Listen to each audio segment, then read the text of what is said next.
Hey everyone, OT Life Hacker here, ready for day in the life of an occupational therapy student, going out into the community with high schoolers. Now, my role in this is to be a mentor to a high schooler at an alternative high school learning design. And again, in case you're not too familiar with alternative high school, so you are more so an independent learner. You're in the classroom setting, but you learn at your own pace. And for the high schooler that I had the opportunity to work with, I've learned a lot simply from cultural biases is a big one.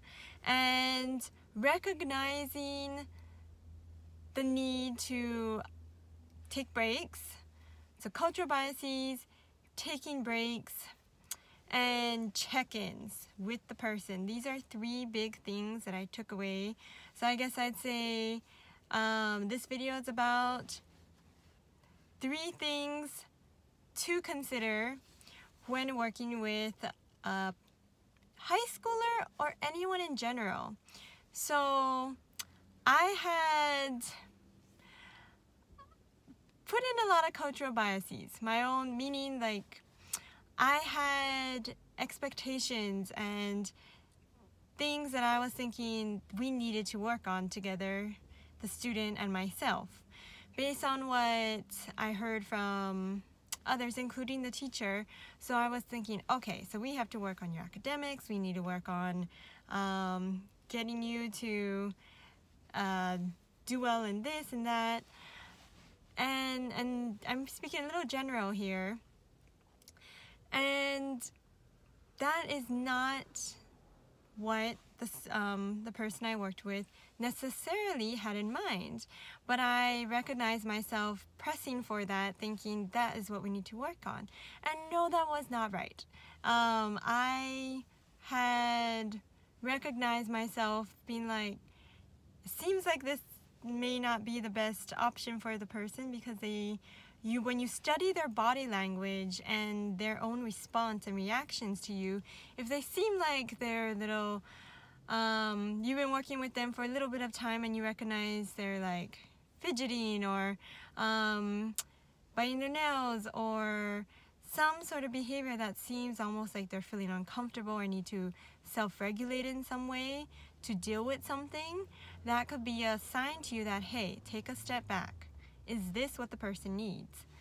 And so I decided, okay, let's make a priority list. You tell me, just to make sure it's clear between the two of us, what are your priorities? What do you want to achieve? And so it could be long-term or it could be short-term. And when I saw that list, I was thinking, oh, yeah, that's completely not what we talked about for the past 40 minutes. We were talking about goals that I was expecting, goals that I had thought I had expected them to want to do. And I realized, okay, you need to, I myself needs to take a step back and see where the student's at and where I'm at, and figure out how to help facilitate what they really want. And so at the end of the session, I hope we had reached what they were wanting to take away. And then 2, so taking breaks. So that's what I mean by take a step back.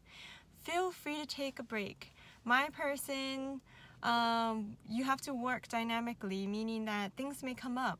So my person didn't know they were supposed to take a mandatory test, and so it kind of threw a little rock in between all this, but not in a bad sense, because it's just that, oh, okay, well, this is a note that this is something they also might want to work on because they need to do this test.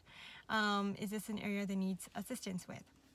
Well, after their tests, I was like, okay, let's go off to the a quiet place so that we can talk some more.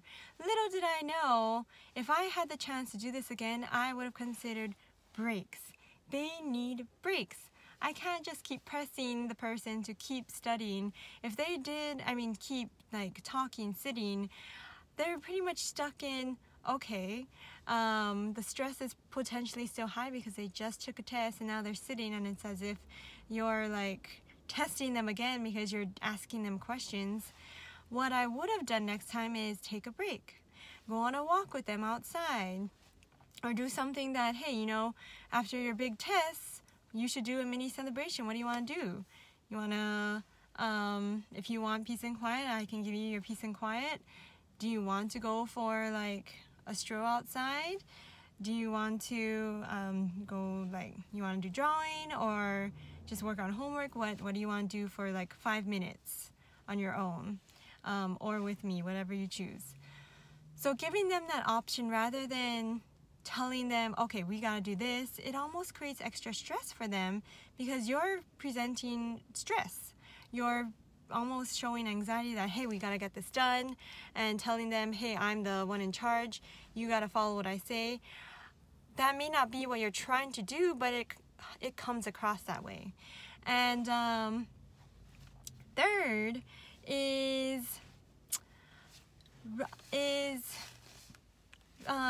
for me, it was,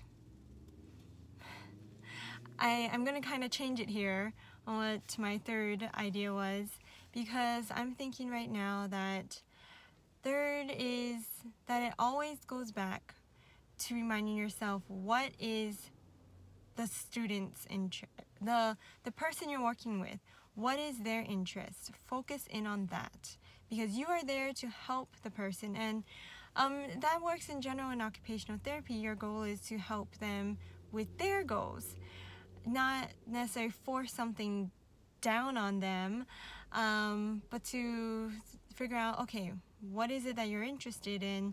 Let's work on that. And so even with being a mentor, in general, being a mentor for someone can be the idea that, can be, where are you at? How do I meet you where you're at? How can I best support you? And it's to best support someone is, honestly, what is it that's important to you? You lead the session, you tell me what you want, and we'll work around that. All right, so good talking with you all. Talk to you later. Bye.